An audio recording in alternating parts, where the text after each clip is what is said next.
संकट कटे मिटे सब पीरा, जो सुमिरै हनुमत बलवीरा। संकट ते हनुमान छुड़ावे, मन क्रम बचन ध्यान जो लावे। प्रेम से बोलिए बजरंग बली की जय। जय श्री राम। आज हम सुनेंगे मंगलवार की व्रत कथा, जिसके सुनने से सभी संकट दूर होते हैं और सभी मनोकामनाएं पूर्ण होती हैं। तो मंगलवार के दिन इस कथा का श्रवण अवश्य करना चाहिए। तो चलिए सुनते हैं। तो प्रेम से बोलिए बजरंग बली की जय। एक समय की बात है, एक ब्राह्मण दंपति की कोई संतान नहीं थी, जिस कारण वह बेहद दुखी थे। एक समय ब्राह्मण वन में हनुमान जी की पूजा के लिए गया। वहां उसने पूजा के साथ महावीर जी से एक पुत्र की कामना की। घर पर उसकी स्त्री भी पुत्र की प्राप्ति के लिए मंगलवार का व्रत करती थी। वह मंगलवार के दिन व्रत के अंत में हनुमान जी को भोग लगा कर ही भोजन करती थी। एक बार व्रत के दिन ब्राह्मणी ना भोजन बना पाई और ना ही हनुमान जी को भोग लगा सकी। उसने प्रण किया कि वह अगले मंगलवार को हनुमान जी को भोग लगा कर ही भोजन करेगी। वह भूखी प्यासी 6 दिन तक पड़ी रही। मंगलवार के दिन वह बेहोश हो गई। हनुमान जी उसकी निष्ठा और भक्ति लगन को देखकर प्रसन्न हुए।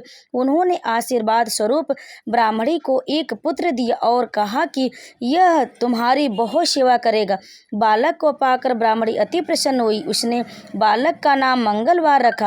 कुछ समय उपरांत जब ब्राह्मण घर आया तो बालक को देख पूछा कि वह कौन है। पत्नी बोली कि मंगलवार व्रत से प्रसन्न होकर हनुमान जी ने उसे यह बालक दिया है। ब्राह्मण को अपनी पत्नी की बात पर भरोसा नहीं हुआ। एक दिन मौका देख ब्राह्मण ने बालक को कुएं में गिरा दिया। घर पर लौटने पर ब्राह्मणी ने पूछा कि मंगल कहाँ है। तभी पीछे से मंगल मुस्कुरा कर आ गया। उसे वापस देखकर ब्राह्मण आश्चर्यचकित रह गया। रात को हनुमान जी ने उसे सपने में दर्शन दिए और बताया कि यह पुत्र उसे उन्होंने ही दिया है। ब्राह्मण सत्य जानकर बहुत खुश हुआ।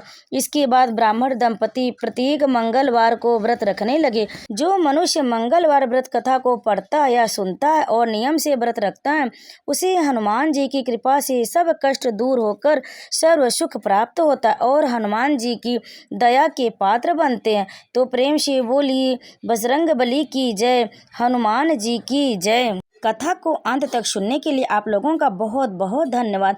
जो भी इस कथा को सुने और सुनाए, उस पर बजरंग बली कृपा सदैव बनी रहे, उसकी समस्त मनोकामना पूर्ण हो। तो दोस्तों, आपको अगर हमारी यह कहानी पसंद आई हो तो वीडियो को लाइक करें, शेयर करें और कमेंट में जय बजरंग बली अवश्य लिखिए। अगर आप हमारे चैनल पर पहली बार आएँ तो हमारे चैनल को सब्सक्राइब भी ज़रूर कर लें। तो दोस्तों, बजरंग बली की इस व्रत कथा को अंत तक सुनने के लिए आप लोगों का बहुत बहुत धन्यवाद। तो एक बार प्रेम से बोलिए जय बजरंग बली। जय श्री राम।